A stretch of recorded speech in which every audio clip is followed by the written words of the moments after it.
Okay, we'll get things started. I want to thank you all for coming. Before we get to tonight's presentation, I have a little public service announcement. Friends of Schmeeckle helped sponsor this. It's a new organization that was formed 2 or 3 years ago. It's a nonprofit.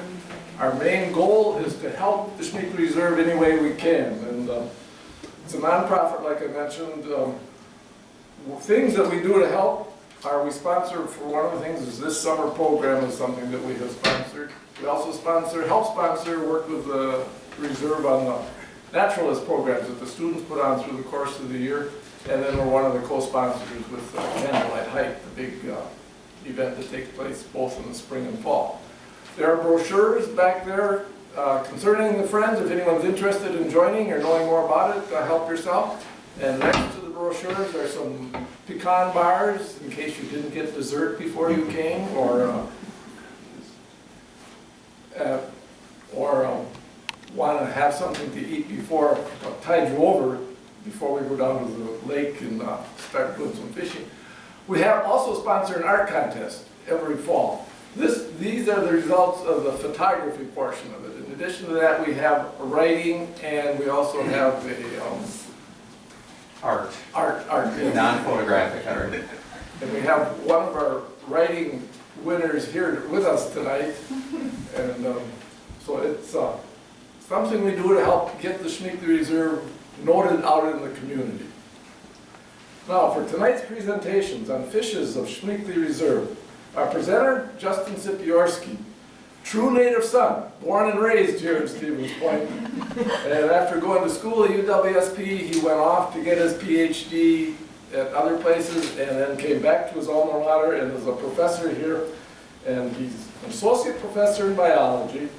He's also curator of ichthyology in the UWSP Museum, which entails, I don't know if it's tens of thousands or thousands of specimens that are in jars, not much for people to look at when they go to the museum, but for research purposes. And he has, that would be a full-time job in itself, it looks like to me, but he, of course, is a teacher. And besides that, he's a very accomplished artist. He's done illustrations of both fish and birds. He's illustrated for Peterson Field Guide. He's also illustrated a book. We have the author, Lynn Markham, wrote a book called Fish Hotel, and Justin was the artist for that book. So, man of many talents. So, without anything more, I've known Justin a long, long time, and his family. It's great to introduce him as our speaker, the first of hopefully a kickoff of a series that will be successful and go on through the years. So, Justin Sipiorski.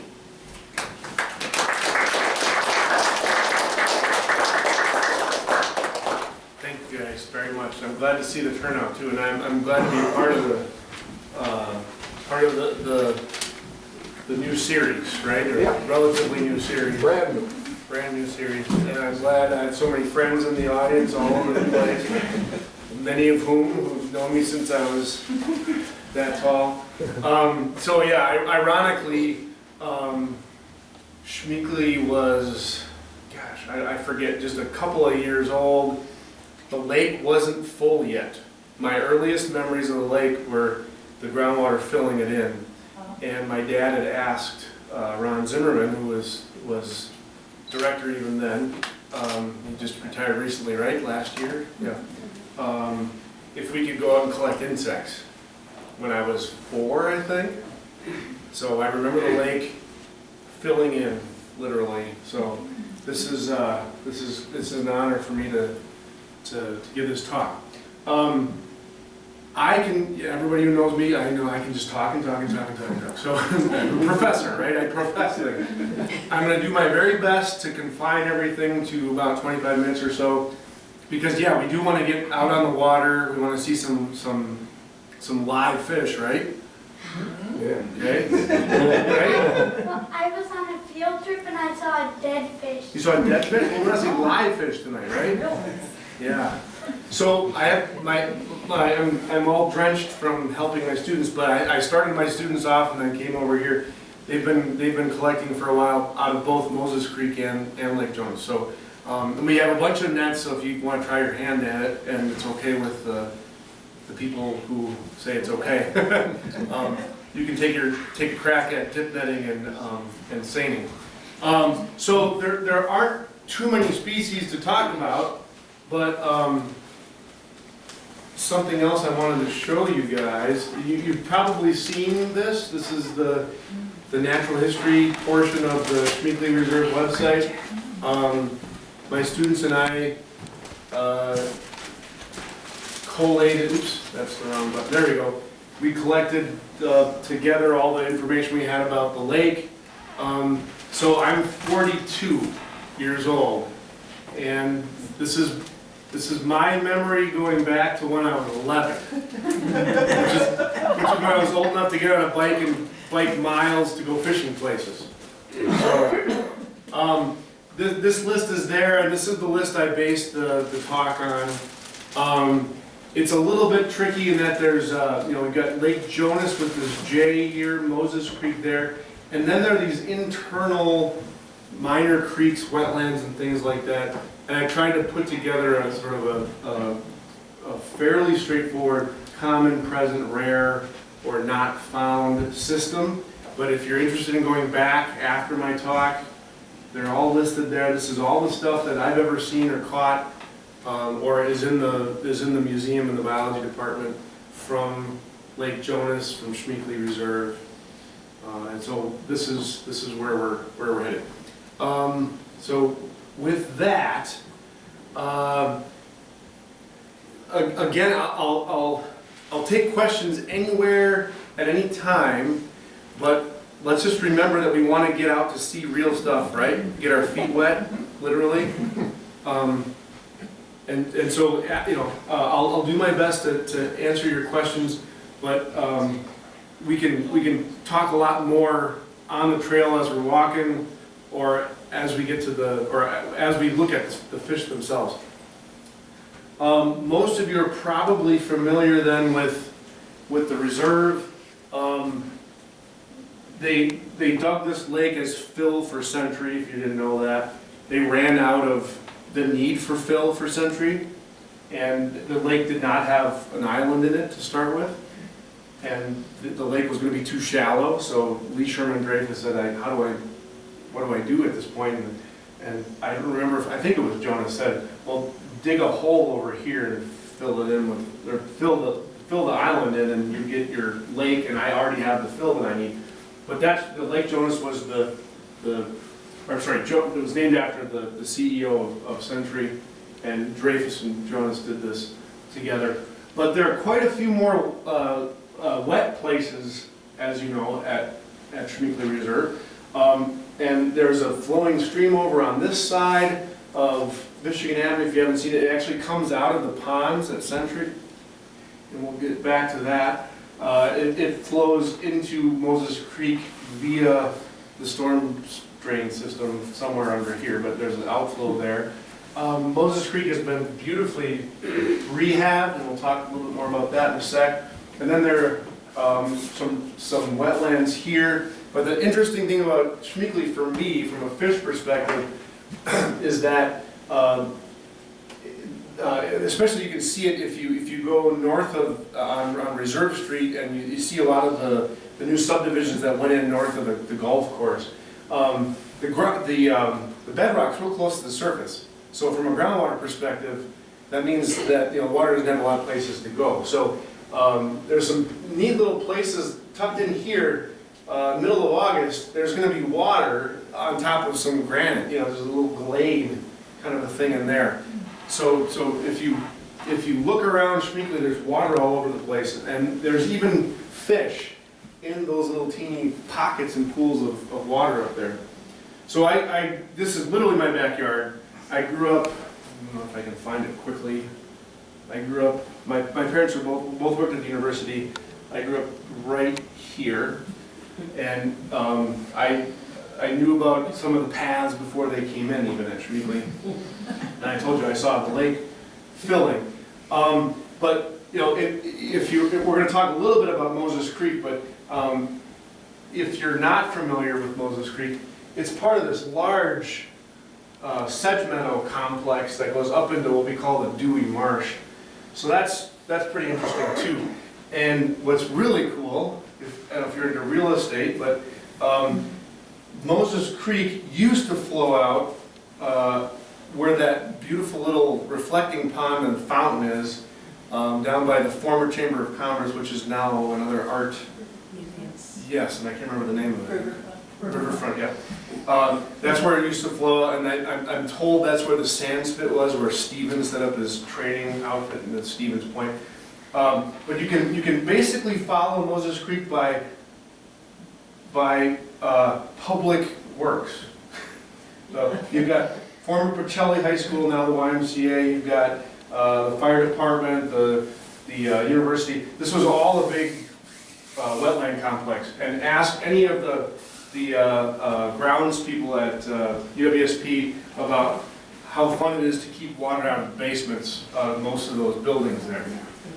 So Moses Creek is interesting to me for many reasons, and it, it's still I forget, the Green Circle Trail cuts across it up here, doesn't it, somewhere? About in there. It's still really beautiful, and if you go up the beautiful sedge meadow there on Wilshire, so check that whole thing out. Okay, so let's see here. And oops, you know the lake, deepest part of the lake is down here in the southwest corner. Our folks are stationed right here at a prominent bench. We get a lot of species there. The creek was routed purposefully around the lake when they put the lake in, and the lake would be very different without the creek. The creek is very stained water, comes out of the wetland complex. The lake is seepage, it's all groundwater. It's very similar to distilled water, pH of almost 7, not very hard, not very productive. So about 14, 15 species in the lake. This is the coolest thing. The lake, Moses Creek comes with its own native assemblage of fishes, may have been augmented by humans, I don't know. But the lake itself has never formally been stocked by any group ever, period. And so it looks a lot like the Wisconsin River because people, as the lake developed, brought their own stuff, did their own bucket stocking of the lake. And so there's some interesting stuff going on there. And I worked here actually as an undergrad. I was just lamenting with Megan that the sign that I did my very first day on the job has been moved. Oh. Yeah. So I was, I did the painting of some of the signs out here. But I also got to do with the Fisheries Society some lake sampling. Basically, 15, 20 years after the lake became a lake, back in the 90s. And now I'm overseeing some of the students who are doing some sampling more recently. So it's interesting to see what happens with a lake that's never been stocked, and the species mixture sort of ebbs and flows naturally. And then it's also interesting to see what happens with Moses Creek. And I'm very curious about Moses Creek, like 10 years down the line after the big rehab that went on there, to see what happens with the stuff there. So relatively quickly, I'm not sure we're going to catch most of these. And we'll probably get 6 or 8 species total down there when we're out netting. But this is one of the apex predators. This is the northern pike. They're in there still today. They don't get super huge. I'm not sure if that's just an angling phenomenon where people pull them out real fast. But it's relatively easy to catch a 25 or so inch northern pike out there today. There used to be some muskie out there. I'm told that the 12 Apostles used the lake as a rearing facility for some fingerlings they put in there to try to grow them up larger, catch them out, put them in the river. I'm guessing there are none left at this point. There were a few in the 90s. I almost caught a muskie out of the lake on a smallmouth bass that I had hooked down the lake. About where those boulders are, kind of right off of Marina Drive. Closely related to pike and muskie is the central mud minnow. You probably recognize this from bait stores. Central mud minnow and another species coming up in a second. These are like nuclear bomb blast, Holocaust surviving kind of. They can handle horrible conditions. We got a bunch off Moses Creek. These two, the stickleback coming up in a second. You can find these literally anywhere in the reserve, anywhere at all. These guys are closely related to pikes and muskie. That's why I have them here in the presentation. They're very predaceous. They like invertebrates, but these and the sticklebacks have air breathing capabilities. They can handle the worst water conditions you can imagine. These are some of the things you could find in those little glady pockets of water in the granite that sticks out here and there. They're very pioneering too, so you know the reserve floods in a wet year because the groundwater is so close to the surface. One of my forestry labs as an undergrad in, I don't know, 93-ish, there was a forest literally full of sticklebacks in the place where we're collecting our data. So these guys can be anywhere, and we got some off of Moses Creek, but they're both in Moses Creek and the lake. White suckers are introduced throughout the state by bait bucket introductions all the time. These guys are generalist. They get fairly large, but they can be in lakes, they can be in rivers, they can be in cold water, they can be in warm water, they eat almost anything. We get these here and there on our netting surveys. We will not get them tonight though.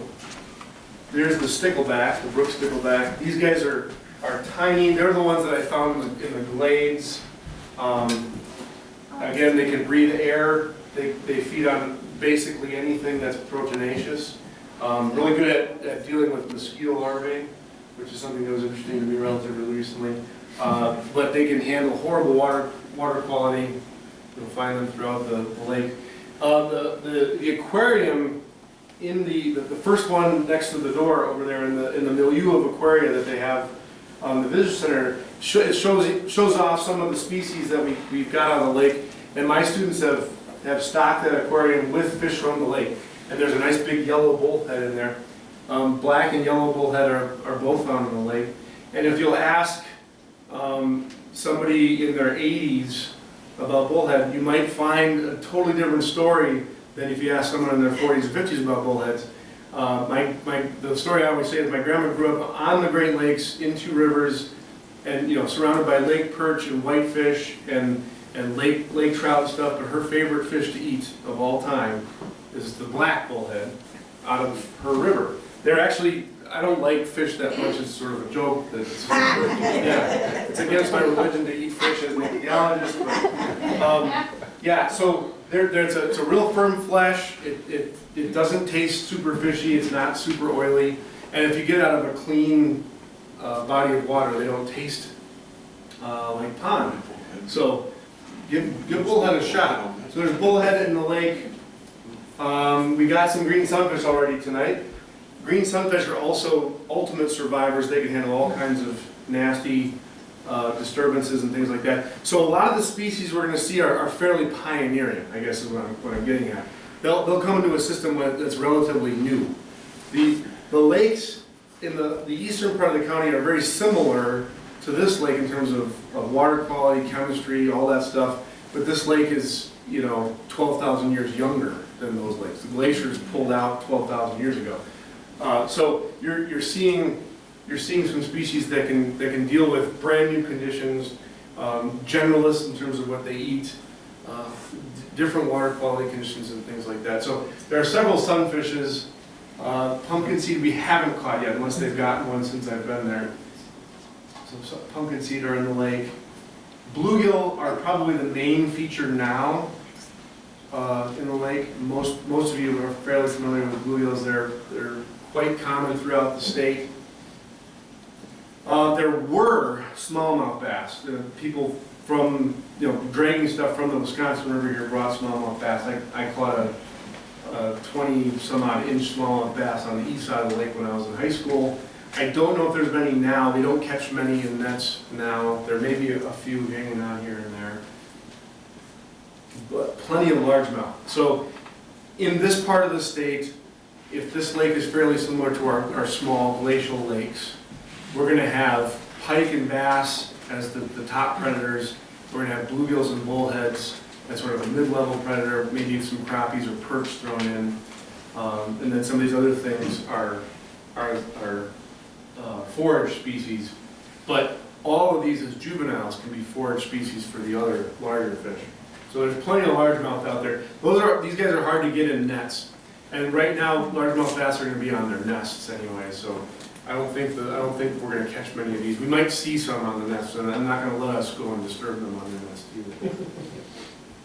Unusually, you've got both species of crappie, white and black in the lake, but lakes around here generally don't have white crappie. That was probably an introduction from somebody not understanding what they're dealing with. There are a few white crappie out on the Wisconsin River. They're pretty rare.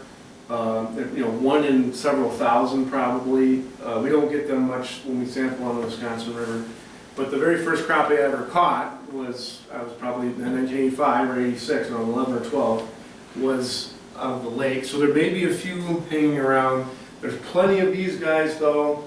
And I've been told from anglers lately they're fairly large sized out there, the black crappie. And crappies in general are the classic mid-level predator. They can feed on some pretty big fish if they want to, but they can also feed on zooplankton, small invertebrates that are floating around in the water column. They can feed on invertebrates on the bottom, insects and things like that. They don't generally show up in our netting survey, so I'd be stunned if we get them today. We may get one of these guys. There's some rock bass floating around. They do tend to hang out by rocks, ironically. But, yep, rock bass are out there. And then there's a slew of fish in the carp/minnow family, Sipiorski. It's one of the biggest fish families on Earth, basically found everywhere except for South America. The common carp has been introduced in the lake. There are many carp out there. There are carp in Moses Creek as well. The thing I like to point out to folks is that our ancestors brought these here on purpose. Most of us are from Northern Europe, in some way, shape, or form, England or Germany or the Scandinavian countries. And if you go, to this day, if you go over there, these are among the most game fishes there are. And if you know anything about these guys, catching them on artificial lures is darn near impossible. They're extremely smart, they're very adaptable. People spend a lot of time on the Great Lakes today to catch, huge examples of these species on artificial lures. But the original settlers brought these in on purpose because they're very important. And my sister is married to the son of one of the forestry professors here, Hans Schabel. I don't know if you've met him. His son is married to my sister. He started the European seminar to go to Europe instead of going to Tree Haven for some of the natural resources students on campus. Anyways, he talks about the Christmas carp. And in Germany, you look this up on the internet, it's right there. Christmas carp is a big deal. That going into Christmas that week sometime, you go down to a carp vendor somewhere and you pick up a live carp. And he grew up shortly after World War II, and there was a lot of infrastructural issues going on. But they would bring the carp back to their house, and they would put it in the bathtub that everybody used to sweeten it up, to get the pond flavor out. Put it in some good clean water. So he said everyone would get smellier and smellier and smellier going into Christmas. And then Christmas morning, they would kill the carp, and everyone would take a bath. And, it's really funny. He says the story way better than me. But yeah, there are carp out there, and give them a shot. They're not going anywhere. No matter what we do, we're not getting rid of carp. I often say that North Americans, mainly folks in the U.S. and Canada, are pretty spoiled in terms of the fish that we'll deem edible. you know, we're just a couple generations away from eating carp and bullhead. And they're fine eating fish. Carp are actually lower on the food web than some of the stuff you like to eat. So in terms of heavy metals and toxicants and all sorts of ilks, they're not going to have the type of accumulation that a trout or a salmon or a muskie or a walleye might have, because they feed on gunk, you know, whatever, you know, feed on invertebrates and plants and all sorts of things. So give them a shot. Yes, there are goldfish around every time that everybody moves out of the dorms. It's a nice convenient place to dump gold. My friend growing up, he caught a nice big bright orange goldfish out of the ponds at Century. And I've seen goldfish at the bridge at Maria and Minnesota in Moses Creek. So they're always going to be around. I just want to point out, this is the native coloration of goldfish. This is what goldfish are in their native lands in Central Asia and Europe. And sometimes you see them in the feeder tanks at the pet store if you're feeding a piranha or something like that. Then we get to our standard cast of characters like the white sucker and the mud minnow and the stickleback. The blood-nosed minnow you find almost everywhere in the state. Flowing waters, non-flowing waters, cold water, warm water, doesn't matter. And there are some out there. We get them more in Moses Creek than we do in the lake. They tend not to be as much in the mix of minnows you get at a bait store. So they're probably native to Moses Creek itself. And if there are any in the lake, they're probably bait bucket introductions, but those are out there. They're close relatives of these guys, though. The fatted minnow is one of the bait industry's key species. They're very adaptable, eat all kinds of things. They're also very important for us science-wise. They're one of the species we use for toxicology studies, so studying the effects of pollutants and drugs and all kinds of things on living systems. So they're adaptable to be bred in the lab. So we find fatted minnows all over the place, probably bait bucket introductions, maybe native to Moses Creek itself. Golden shiners are a staple for cold water bait fishes. You know, if you're ice fishing, you're gonna have golden shiners. But what's interesting about these guys is they're also a generalist. They're also found throughout the state, flowing waters, non-flowing waters, cold, warm. Some of you may have caught some of these in your favorite lake, right alongside bluegills and things like that. They get really big, they're beautiful. They can have almost orange-red fins. So it's good that they're there. It would be something that would be in the lake naturally if it was a natural glacial lake, but they're probably all brought in through bait bucket introductions.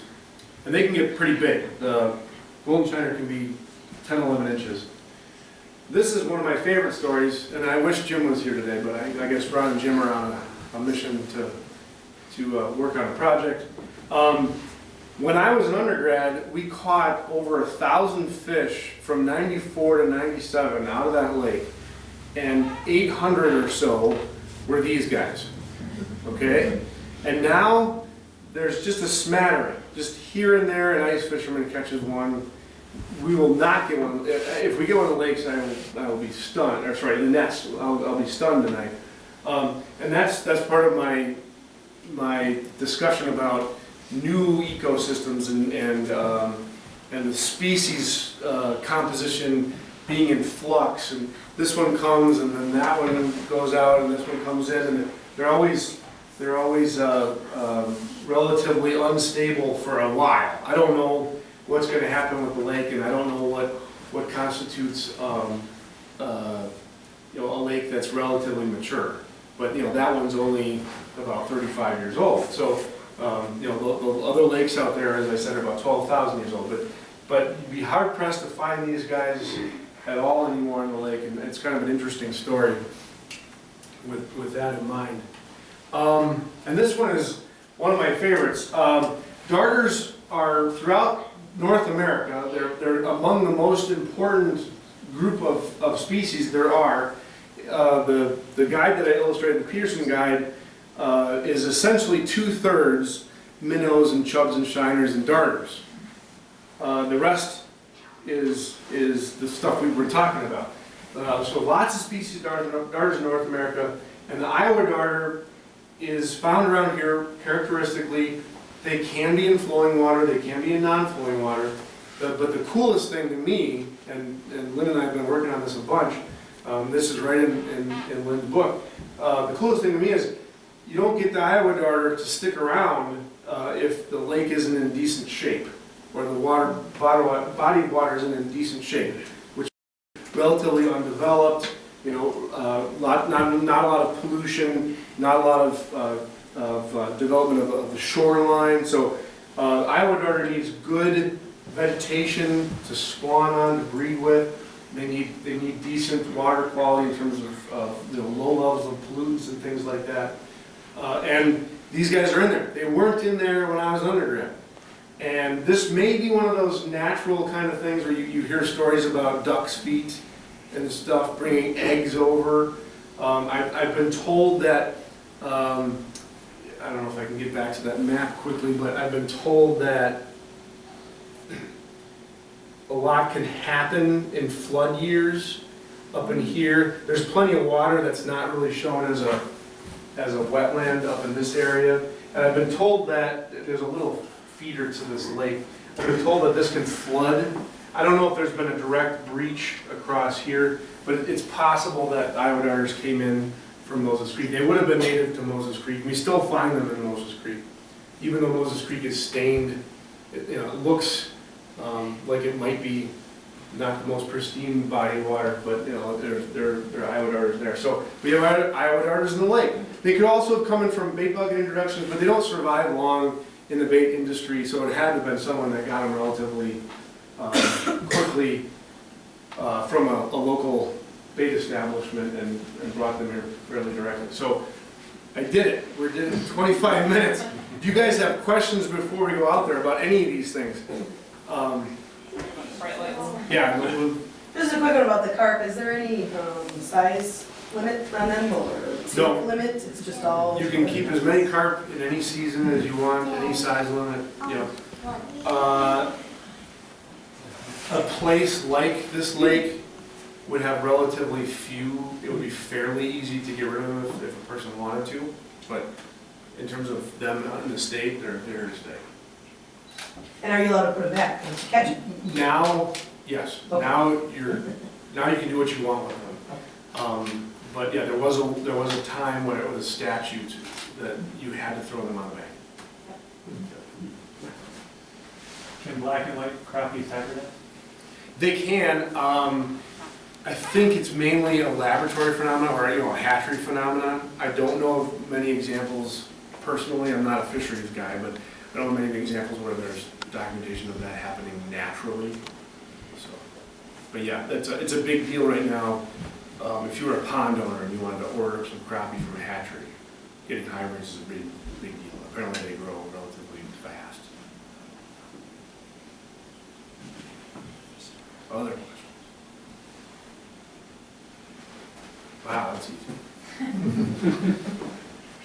Okay, so I don't know. Megan and I were talking about this at the beginning. My students are at a bench that many of you probably know right there, where there's a kind of a low area here, and the trail goes along, branches. It goes along Moses Creek or it goes along the lake. So if you want to hop in your vehicles and park there and walk your way that way, it's a relatively short walk. Otherwise, I'd be happy to walk Walking group. I think what it'll be that good way. is to take the green circle to This- the bike trail. that way. No, yeah. this way. Okay, yeah. Yeah, the shortest route, I think. So there'll be room that walks down there, or you walk to leave earlier, or a lot of convenience and parking down there. So when I left my students, they had, like I said, about 6 or so species. They're probably at 7 or 8, and they're probably at, I don't know, maybe 100 or so individuals. So you can see a lot of stuff. We got a whole bunch of clear plastic tubs. You can pass them around. And if you want to try your hand, you don't mind getting your feet wet, you can try your hand at dip netting or seining. black. Yeah, Paul's class. That's how we know they're bluegills, even when they're little. Aquatic vascular. Little tabs that come off their gills, we call them ear flaps. They have nothing to do with hearing. And then they'll kind of transparent to me because they're in the sunlight. Were you already going through all the species with everyone? Oh, no, not with everyone. No. Okay.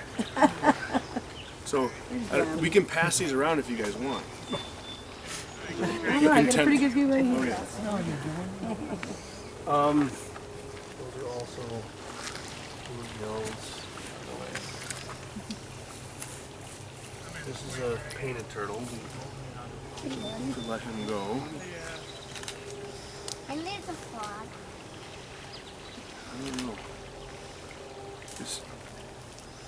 I would call this a midland painted turtle back in the day because it has short claws and it's got a solid gray in the middle of it. We kind of have two. We have these guys and we have western painted turtles. Oh, did he get out? Yes, he did. I don't blame him.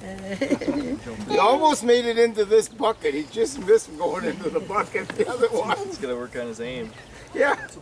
If this had been a little closer, because he hit this and fell back out. This is a green sunfish. Well, that's what I was thinking when I was laughing. It was like, go from the frying pan to the fire here. So these are green sunfish. And they got black tabs on the gills too, so how do you tell them from the... See the black tab is not solid. It's got a fringe on it. You see that? There's a little bit of a fringe. Green sunfish have a fringe on the black tab. And their mouth is a lot bigger than a bluegill. If I put this bluegill in here. Eat him. Oh, no. Yeah, it might. The bluegill's mouth doesn't, the corner of the mouth barely kind of gets to the edge of the eye. The green sunfish's mouth, the corner gets underneath the pupil. And it's one off the Right, yeah. And these guys actually hybridize in here. Separate them. Separate them. I think it's in the library tank at the University Library. We have one of the hybrids that we got from this lake. So those are green sunfish. What about the bluegill? It's still there. Yeah, I'll put them back. Keep them all sorted out. These guys are the mud minnows. They're from Moses Creek over there, so they have to stay separate. They're gonna go back in Moses Creek. You can't really see them, can you? Yeah, the water is a little. I think this bucket's better. That one is that one clear? Yeah. Yeah. There's a little frog in there. Yeah, too. that's fine. Oh, they're crayfish. Crayfish? The crayfish. Oh. What's the crayfish? I want to see my crayfish. Little crayfish. Right there. And these are a rusty crayfish. Hi, crayfish. Can you put in there? We're not supposed to, so These are the we want to make sure he doesn't go back. Well, it's okay. Put him in with the smallmouth tank. That's right. Yeah. And look at this, a froglet. Oh! He happened. He has a tail. Yep, a froglet. Yeah, I saw that. He's part frog and part Yeah. tadpole. He's halfway developed. He's losing his tail. And look at the tadpole, has little teeny back legs. These are the same species too. They're both green frog. But yes, you hear the mud minnows. These guys are the ones that can live in a puddle in your driveway. Quite happily. And they're very closely related to pike and muskie.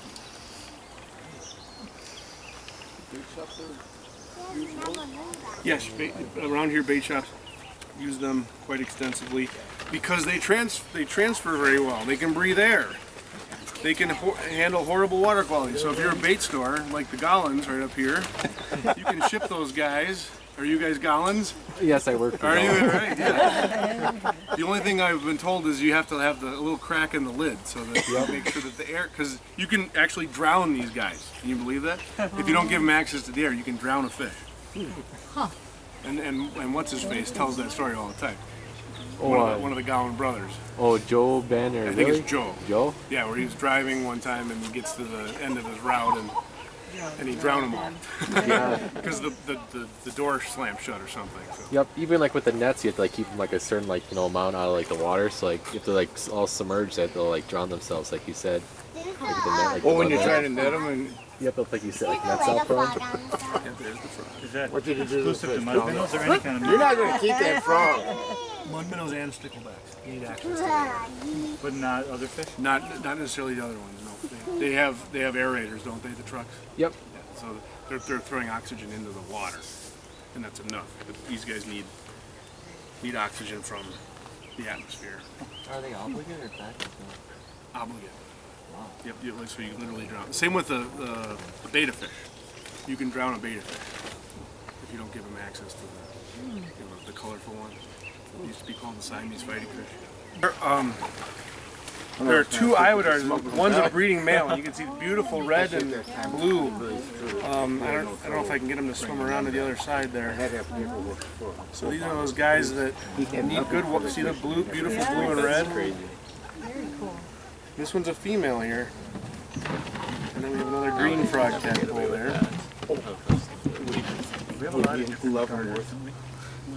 In Wisconsin, I think there's about 20, and only 8. We bought them all. He bought them all in the market. Wisconsin's not super rich in there, but we have lots and lots of minnows, chubs, shiners. Yeah, like, the cardboard between us, they couldn't see each other. But if you go to Tennessee, you're going to We had get 191. 80 species. And then we got them just shortly before we were gonna go home. Okay, let's see. We're gonna pack them up. This isn't all that bad. Everything here. They gave you a box of 440. These are some. Did you guys get any sticklebacks? No, we couldn't get any. We tried Moses for a while too. Well, I guess those are all the species we got Perfect, yeah. tonight. And then the painted turtle and the green sunfish, or sorry, the green frog and the goose egg. Don't forget the goose. Yeah. I want to thank you and your students for doing this. This has been very, very interesting. I've enjoyed it. I would tell you a secret about that stuff. You got us off to a great start. Hopefully this is an ongoing series over there. Thanks, Justin. Thank you. Yeah, we'll come back. Thank you guys.